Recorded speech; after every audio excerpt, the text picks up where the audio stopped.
Aku sudah hidup lebih dari 90 tahun.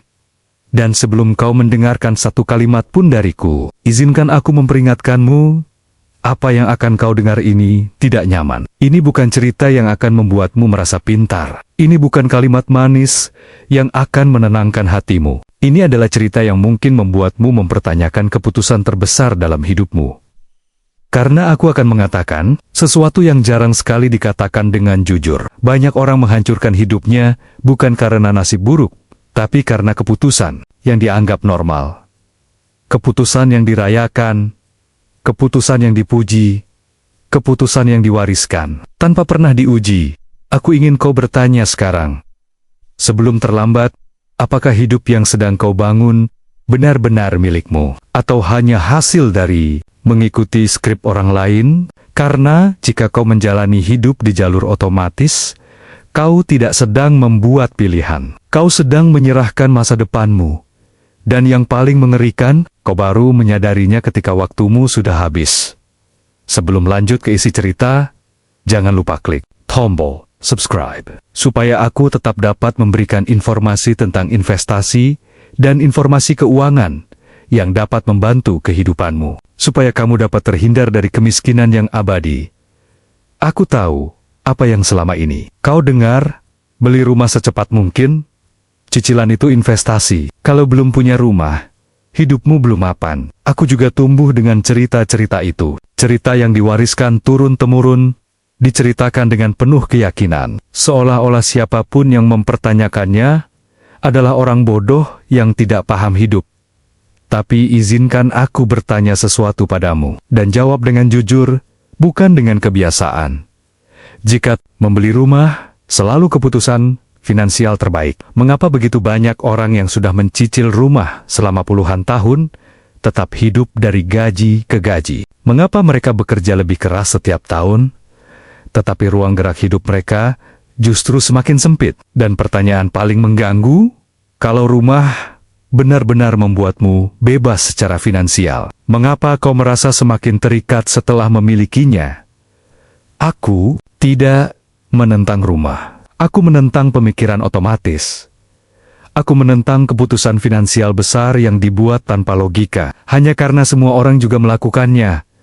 Aku sudah melihat terlalu banyak orang cerdas menghancurkan masa depan finansialnya dengan keputusan yang terdengar aman. Dan aku juga melihat bagaimana satu keputusan yang salah di awal bisa mengunci hidup seseorang selama 30 tahun ke depan. Kau tahu apa yang paling berbahaya dari nasihat finansial populer? Ia terdengar masuk akal sampai kau benar-benar menghitungnya. Aku ingin kau membayangkan ini. Seorang anak muda baru mulai bekerja.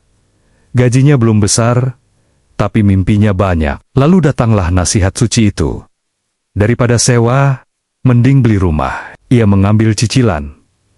Bank tersenyum. Agen properti bertepuk tangan.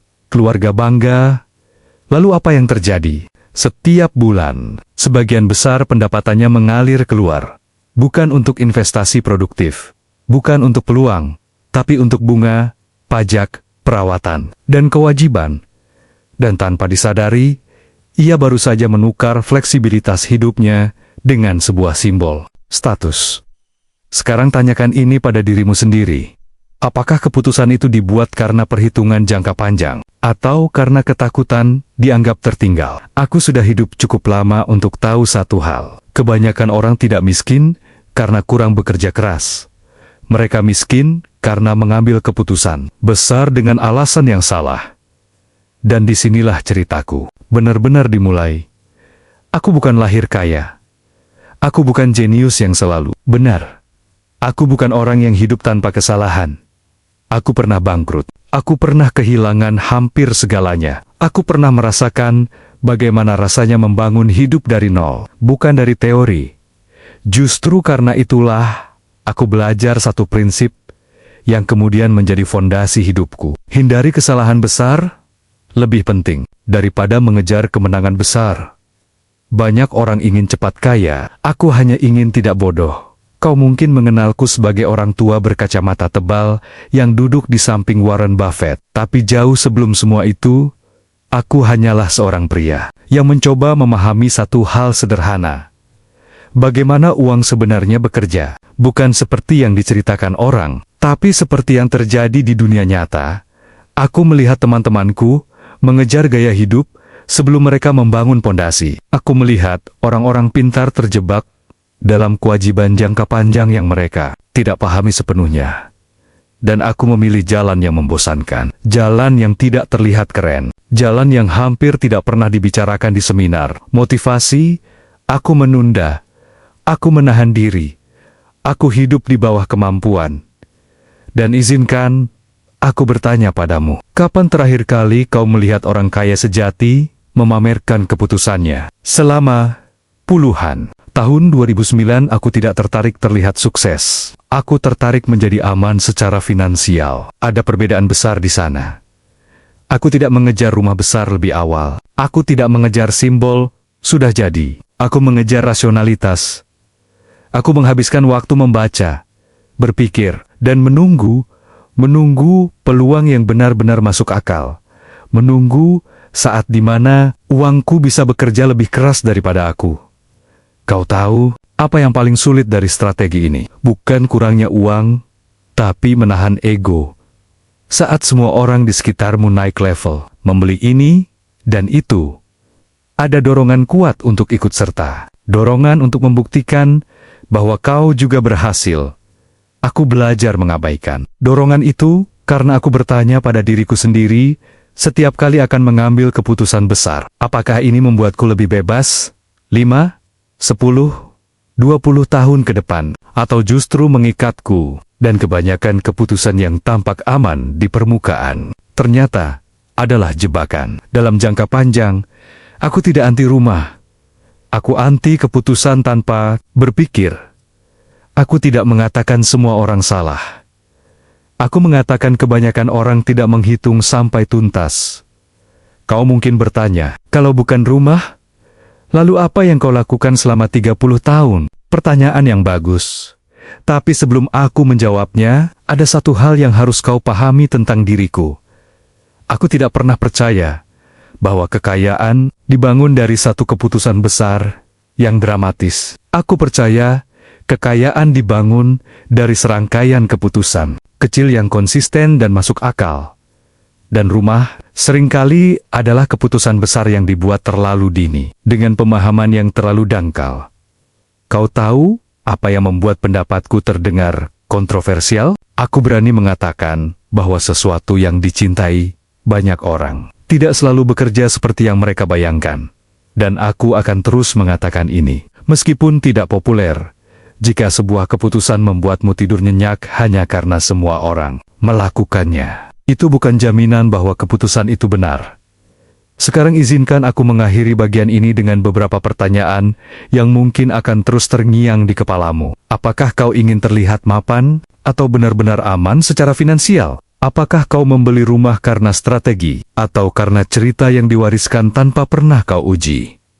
Dan yang paling penting, apakah keputusan finansial terbesarmu hari ini akan kau syukuri atau kau sesali 30 tahun dari sekarang? Karena itulah pertanyaan yang selalu aku ajukan pada diriku sendiri. Dan sekarang, aku ingin mengajakmu masuk ke bagian cerita yang paling sering membuat orang gelisah. Bagian yang biasanya membuat ruangan jadi sunyi. Bagian yang membuat banyak orang defensif. Bahkan sebelum aku selesai bicara. Karena di titik inilah, aku mulai mengatakan sesuatu yang dianggap berbahaya oleh banyak orang. Rumah yang kau tinggali sendiri tidak selalu aset. Dan sebelum kau marah, sebelum kau menutup video ini, sebelum kau berkata, orang kaya mah enak ngomong, izinkan aku bertanya satu hal sederhana. Jika rumah itu aset, mengapa setiap bulan ia meminta uang darimu? Aku tidak bicara soal definisi di buku. Aku bicara soal realitas, tentang arus kas, tentang apa yang benar-benar terjadi di hidupmu, bukan di slide seminar. Ketika kau membeli rumah untuk ditinggali, uangmu tidak berhenti bekerja. Ia justru berhenti bergerak. Ia terkunci, terikat, diam. Setiap bulan kau membayar cicilan. Setiap tahun kau membayar pajak. Setiap beberapa tahun kau membayar perawatan. Dan selama itu semua, uang itu tidak menghasilkan apapun. Selain rasa aman semu, sekarang jawab ini dengan jujur. Apakah rasa aman itu datang dari perhitungan logis atau dari pengakuan sosial? Banyak orang menyebut rumah sebagai aset karena nilainya naik. Tapi mereka lupa satu hal yang sangat penting. Kenaikan nilai di atas kertas tidak membayar tagihan. Hidupmu hari ini, aku sudah melihat terlalu banyak orang kaya aset tapi miskin arus kas. Rumahnya besar, garasinya penuh, tapi hidupnya rapuh. Satu krisis kecil saja cukup membuat semuanya goyah. Dan lucunya, semakin mahal rumah itu, semakin keras pula orang membelanya. Seolah-olah mengakui bahwa rumah bisa menjadi liabilitas, berarti mengakui bahwa mereka mungkin telah mengambil keputusan yang tidak sepenuhnya rasional. Aku mengerti, ego itu mahal. Tapi izinkan aku mengajukan pertanyaan yang lebih tajam. Jika kau kehilangan pekerjaan besok, apakah rumahmu membantumu atau justru menambah beban? Inilah perbedaan besar antara aset dan liabilitas yang jarang dibahas dengan jujur. Aset memberimu pilihan, liabilitas mengambil pilihan darimu, dan rumah tinggal dalam banyak kasus mengambil lebih banyak pilihan daripada yang ia berikan. Aku tidak mengatakan semua orang salah membeli rumah. Aku mengatakan waktu dan konteks itu penting. Kesalahan terbesar bukan membeli rumah. Kesalahan terbesarnya adalah membeli terlalu cepat. Dengan uang yang seharusnya masih belajar bekerja, uang muda seharusnya lincah, bisa berpindah, bisa mengejar peluang, tapi rumah membuatnya berat, lambat, terikat. Sekarang, izinkan aku membawa ceritanya ke diriku sendiri. Selama bertahun-tahun, aku hidup jauh di bawah kemampuan. Bukan karena aku tidak mampu lebih, tapi karena aku paham satu hal yang tidak populer. Setiap dolar yang tidak kau habiskan hari ini adalah tentara kecil yang bisa bekerja untukmu besok. Aku melihat orang-orang di sekitarku berlomba-lomba membeli rumah besar, mobil baru, dan status sosial. Dan aku memilih tidak ikut. Aku bertanya pada diriku sendiri, apa yang akan terjadi jika aku mengalihkan uang itu ke sesuatu yang benar-benar produktif? Aku tidak tertarik pada properti yang membuatku terlihat sukses. Aku tertarik pada kepemilikan. Bisnis yang benar-benar menghasilkan uang. Aku menabung dengan agresif. Aku berinvestasi dengan sabar. Aku menunggu dengan disiplin. Dan ini bagian yang paling sulit untuk diterima banyak orang. Selama hampir 30 tahun, hidupku terlihat biasa saja. Tidak ada pamer, tidak ada gaya hidup mewah, tidak ada validasi sosial. Tapi ada satu hal yang tumbuh diam-diam. Kebebasan. Kebebasan untuk berkata tidak. Kebebasan untuk memilih. Kebebasan untuk tidak panik saat dunia bergejolak. Sekarang, tanyakan ini pada dirimu sendiri. Apakah keputusan finansialmu hari ini membawamu lebih dekat ke kebebasan? Atau hanya ke kenyamanan sementara? Aku tidak membangun kekayaan dengan satu langkah besar. Aku membangunnya dengan menghindari jebakan-jebakan yang tampak aman. Aku tidak memaksakan diri memiliki sesuatu hanya karena sudah waktunya. Aku menunggu sampai matematika dan logika berkata, sekarang masuk akal. Dan disinilah kebanyakan orang gagal. Mereka membeli rumah bukan karena siap, tapi karena takut. Takut terlihat tertinggal. Takut dianggap belum sukses. Takut melawan arus. Aku memilih melawan arus, bukan karena aku berani, tapi karena aku lebih takut pada satu hal lain, terjebak dalam keputusan yang salah selama puluhan tahun.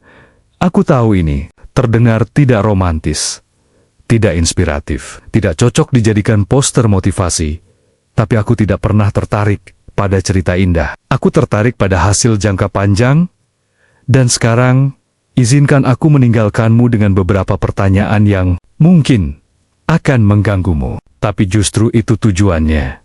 Jika rumahmu adalah aset, mengapa ia membutuhkan pengorbanan terbesar dari hidupmu? Jika semua orang melakukan hal yang sama, apakah itu berarti mereka benar atau hanya sama-sama takut?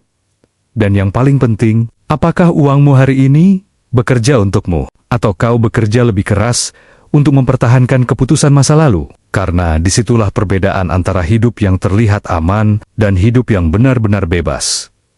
Dan sekarang, aku ingin membawa kita ke wilayah yang paling sering disalahpahami. Dalam dunia keuangan, wilayah yang penuh istilah keren, tapi miskin pemahaman. Wilayah yang membuat banyak orang merasa pintar, padahal justru tersesat. Kita menyebutnya dengan dua kata yang terdengar sederhana, aset dan liabilitas. Dua kata ini telah diulang jutaan kali. Di buku, di seminar, di media sosial. Tapi izinkan aku mengatakan sesuatu yang mungkin membuatmu tersinggung. Kebanyakan orang menghafalnya, bukan memahaminya. Aku tidak pernah tertarik pada definisi akademik, aku tertarik pada satu hal saja. Apa yang membuat hidupku lebih kuat secara finansial, dan apa yang diam-diam melemahkannya? Aku akan bertanya padamu sekarang. Dan jangan jawab dengan apa yang kau dengar dari orang lain. Jawab dengan logika. Jika sesuatu disebut aset, tapi setiap bulan ia mengurangi kemampuanmu mengambil keputusan, apakah ia benar-benar aset? Jika sesuatu disebut investasi, tapi membuatmu lebih cemas saat krisis datang, apakah ia benar-benar melindungimu? Inilah kesalahan paling umum yang kulihat selama puluhan tahun. Orang mengira aset dan liabilitas ditentukan oleh nama, bukan oleh perilaku. Aku selalu melihatnya dari satu sudut yang sangat membosankan, tapi jujur, arus kas. Uang masuk atau uang keluar, memberi pilihan atau mengambil pilihan, membuatmu lebih fleksibel atau lebih terikat. Sebuah rumah bisa menjadi aset atau bisa menjadi liabilitas. Sebuah bisnis bisa menjadi aset atau bisa menjadi lubang uang. Bahkan pendidikan bisa menjadi aset atau liabilitas. Tergantung bagaimana kau menggunakannya. Masalahnya, kebanyakan orang tidak pernah berhenti sejenak untuk bertanya, apa peran sebenarnya dari keputusan ini dalam hidupku? Mereka terlalu sibuk mengikuti label, terlalu sibuk mengikuti cerita yang diwariskan. Aku selalu curiga pada cerita yang terlalu nyaman. Karena kenyamanan adalah musuh dari pemikiran. Jangka panjang, aku telah melihat orang dengan penghasilan besar, tapi hidupnya rapuh. Aku juga melihat orang dengan penghasilan biasa, tapi kehidupannya kokoh. Bedanya bukan pada jumlah uang, tapi pada struktur keputusannya. Orang pertama mengumpulkan benda, orang kedua membangun sistem. Dan sistem selalu lebih kuat daripada simbol. Sekarang mari kita bicara tentang keputusan finansial besar. Keputusan yang sering diambil sekali, tapi dampaknya bisa seumur hidup. Aku selalu percaya satu hal, keputusan besar tidak boleh dibuat dalam kondisi emosi besar. Tapi justru, itulah yang paling sering terjadi. Orang membeli rumah saat takut, orang berutang saat tertekan, orang berinvestasi saat euforia. Dan setelah emosi itu hilang, yang tersisa hanyalah konsekuensi. Aku bertanya pada diriku sendiri, setiap kali akan mengambil keputusan besar. Apakah aku akan tetap nyaman dengan keputusan ini, jika dunia tidak berjalan sesuai rencana? Jika jawabannya tidak, aku menunggu. Menunggu adalah keterampilan yang hampir punah. Kita hidup di dunia yang memuja kecepatan. Semua harus sekarang, semua harus instan, semua harus terlihat berhasil secepat mungkin. Aku memilih sebaliknya. Aku menunda pembelian besar, bukan karena aku pelit, tapi karena aku paham biaya tersembunyi dari keputusan yang terlalu cepat. Setiap keputusan finansial besar membawa dua biaya, biaya yang terlihat dan biaya peluang. Kebanyakan orang hanya menghitung yang pertama. Mereka lupa. Yang kedua, uang yang kau kunci hari ini adalah uang yang tidak bisa kau gunakan untuk peluang besok. Dan peluang tidak datang dengan jadwal tetap. Aku ingin kau bertanya ini pada dirimu sendiri. Jika peluang terbaik dalam hidupmu datang besok, apakah keputusan hari ini membantumu meraihnya atau justru menghalangimu? Inilah mengapa aku sangat berhati-hati dengan utang jangka panjang, bukan karena utang itu jahat, tapi karena utang mengurangi margin kesalahan dan hidup. Percayalah padaku, penuh dengan kesalahan tak terduga. Aku sudah melihat krisis datang dan pergi. Aku melihat pasar runtuh. Aku melihat orang-orang panik, bukan karena mereka miskin, tapi karena mereka tidak punya ruang bernapas. Mereka terkunci dalam kewajiban yang dulu terasa aman. Aku tidak pernah ingin berada di posisi itu. Aku ingin keputusan finansialku memberiku waktu untuk berpikir, bukan tekanan untuk bertindak. Dan inilah bagian yang paling sering disalahpahami. Aku tidak anti risiko. Aku anti risiko bodoh. Risiko yang dihitung adalah bagian dari permainan. Risiko yang diambil karena dorongan sosial adalah undangan untuk bencana. Aku selalu bertanya, siapa yang diuntungkan dari keputusan ini? Aku atau sistem di sekitarku? Bank menyukai utang jangka panjang. Industri menyukai konsumen yang terikat. Masyarakat menyukai cerita yang seragam. Tapi hidupmu bukan milik mereka. Dan disinilah aku akan mengatakan sesuatu yang mungkin membuatmu berpikir ulang tentang banyak hal. Kebebasan finansial bukan tentang berapa banyak yang kau miliki, tapi seberapa sedikit yang bisa menghancurkanmu. Keputusan finansial besar seharusnya membuatmu lebih tahan banting, bukan lebih rapuh.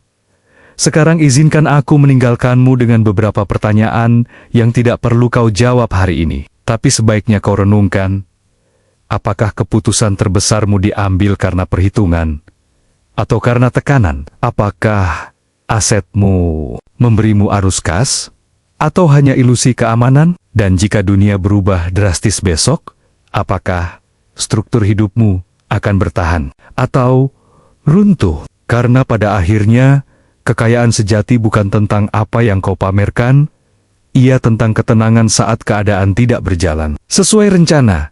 Dan itulah satu-satunya definisi kekayaan yang selalu masuk akal bagiku.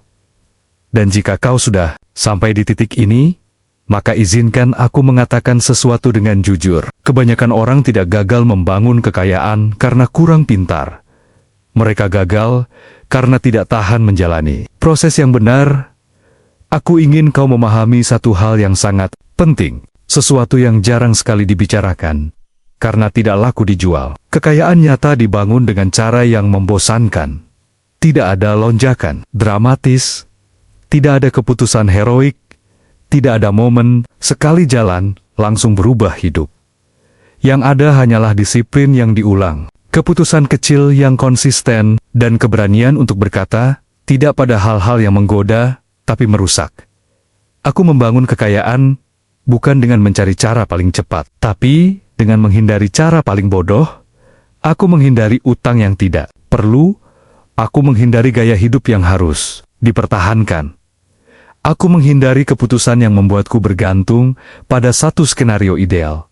Sebaliknya, aku membangun sistem hidup yang bisa bertahan bahkan saat segalanya tidak berjalan sesuai rencana. Sekarang izinkan aku bertanya, berapa banyak keputusan finansialmu hari ini yang bergantung pada asumsi bahwa hidup akan selalu baik-baik saja? Karena itulah kesalahan fatal yang sering kulihat. Orang merencanakan hidup seolah-olah tidak akan pernah ada krisis, tidak akan pernah ada sakit, tidak akan pernah ada kegagalan. Padahal dunia tidak bekerja seperti itu. Aku selalu percaya bahwa margin of safety adalah konsep paling penting dalam hidup. Bukan hanya dalam investasi, tapi dalam setiap keputusan besar. Aku ingin ruang untuk salah. Aku ingin ruang untuk belajar. Aku ingin ruang untuk menunggu. Dan ruang itu hanya datang jika kau tidak mengikat dirimu terlalu cepat pada kewajiban besar. Selama puluhan tahun, aku melakukan hal yang sama berulang-ulang, menyimpan uang lebih banyak dari yang terlihat masuk akal, menginvestasikannya hanya pada hal-hal yang benar-benar kupahami, dan menunggu dengan sabar yang hampir tidak rasional di mata orang lain. Orang sering bertanya padaku, apa rahasia terbesarmu? Jawabanku hampir selalu mengecewakan. Mereka tidak ada rahasia, hanya konsistensi yang membosankan. Aku tidak mengejar setiap peluang. Aku menunggu peluang yang hampir mustahil untuk diabaikan. Aku tidak ingin menang sering. Aku ingin kalah sangat jarang. Sekarang pikirkan ini. Berapa banyak keputusan finansialmu dibuat hanya karena kau takut melewatkan sesuatu, takut tertinggal, takut menyesal, takut terlihat bodoh, karena tidak ikut. Ironisnya, ketakutan itulah yang paling sering membuat orang benar-benar menyesal. Aku belajar bahwa membangun kekayaan sejati bukan soal menambah hal baru ke dalam hidupmu, tapi menghilangkan hal-hal yang melemahkanmu. Ego, gengsi, perbandingan, sosial. Dan inilah bagian yang mungkin tidak ingin kau dengar. Tapi perlu. Hidup sederhana jauh lebih kuat daripada hidup mewah yang rapuh. Aku tidak hidup untuk terlihat kaya. Aku hidup untuk tidak bisa dihancurkan oleh satu keputusan buruk. Sekarang izinkan aku membawamu ke bagian terakhir dari ceritaku. Bagian yang seharusnya tidak terasa seperti nasihat, tapi seperti cermin. Aku tidak pernah berkata bahwa kau tidak boleh membeli rumah. Aku tidak pernah berkata bahwa kepemilikan itu salah. Yang selalu kutentang adalah keputusan tanpa kesadaran penuh. Aku ingin kau berhenti sejenak dan bertanya pada dirimu sendiri. Bukan hari ini saja, tapi setiap kali akan mengambil keputusan besar. Apakah keputusan ini membuatku lebih bebas atau lebih terikat? Apakah ini membangun masa depan, atau hanya menenangkan kecemasan saat ini? Apakah aku membeli karena strategi, atau karena cerita lama yang tidak pernah kupertanyakan? Karena hidupmu terlalu berharga untuk dijalani dengan autopilot. Aku sudah melihat terlalu banyak orang menghabiskan 30 tahun hidupnya untuk membayar keputusan yang dibuat dalam 30 hari. Dan aku tidak ingin kau menjadi salah satunya. Jika ada satu hal yang ingin kau ingat dari ceritaku, ingatlah ini. Kekayaan sejati bukan tentang memiliki lebih banyak, tapi tentang membutuhkan lebih sedikit untuk merasa aman. Bukan tentang seberapa tinggi kau bisa naik, tapi seberapa kuat kau berdiri saat angin kencang datang.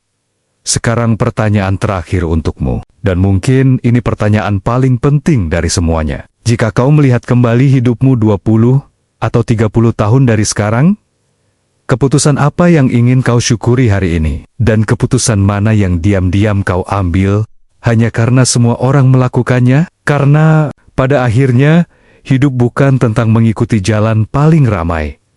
Ia tentang memilih jalan yang masuk akal, meskipun sunyi, meskipun membosankan, dan meskipun tidak mendapat tepuk tangan siapapun. Aku sudah memilih jalanku. Pertanyaannya sekarang, apakah kau cukup berani memilih punyamu sendiri? Sekarang, dengarkan aku baik-baik. Aku telah hidup cukup lama untuk melihat pola yang sama berulang ribuan kali. Orang-orang bekerja keras, berjuang, berkorban, lalu mengunci dirinya sendiri dalam keputusan yang tidak pernah mereka pahami sepenuhnya. Mereka menyebutnya tanggung jawab. Mereka menyebutnya kedewasaan. Mereka menyebutnya kesuksesan.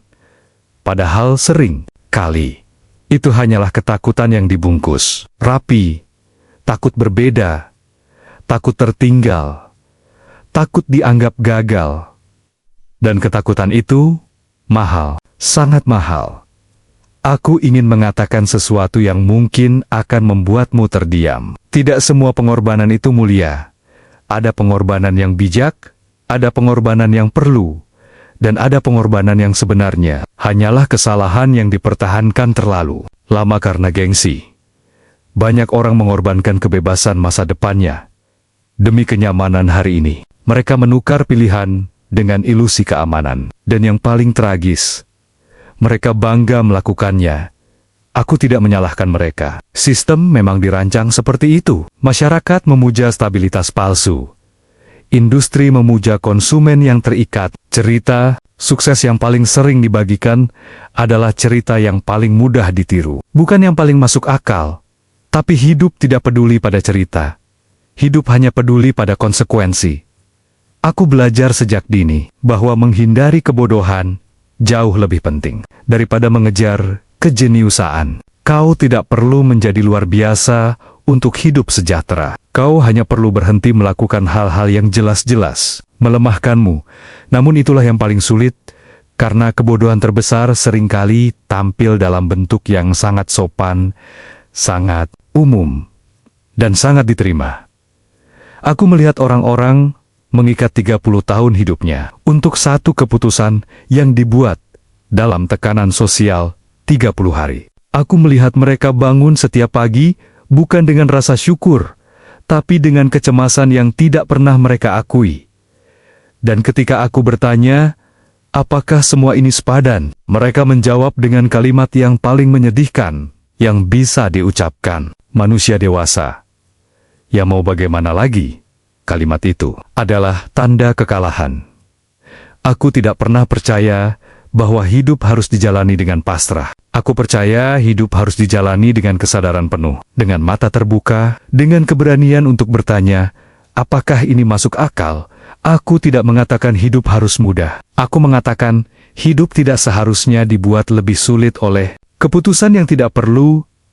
Kau tahu, apa yang membedakan orang yang benar-benar bebas dengan orang yang hanya terlihat mapan? Yang satu merancang hidupnya agar tahan banting, yang lain merancang hidupnya agar terlihat aman. Dan ketika badai datang, karena badai selalu datang, perbedaannya menjadi sangat jelas. Aku ingin kau memahami pesan moral terpenting dari seluruh ceritaku. Kekayaan sejati adalah kemampuan untuk bernapas lega saat keadaan memburuk. Bukan rumah yang besar, bukan angka di kertas, bukan pujian orang lain, tapi ruang. Ruang untuk berpikir, ruang untuk salah, ruang untuk berubah.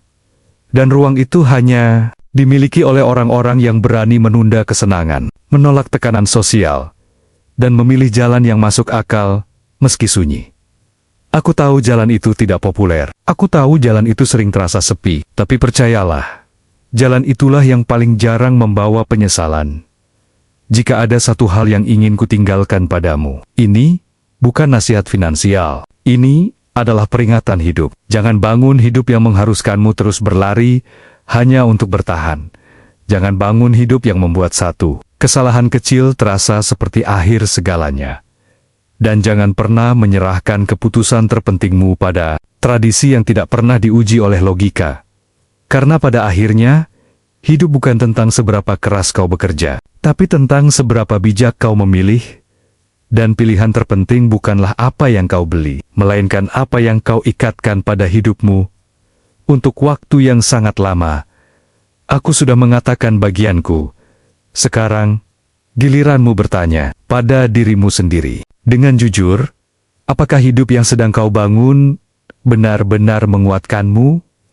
Atau perlahan melemahkanmu sambil terlihat normal? Jawaban itulah yang akan menentukan segalanya.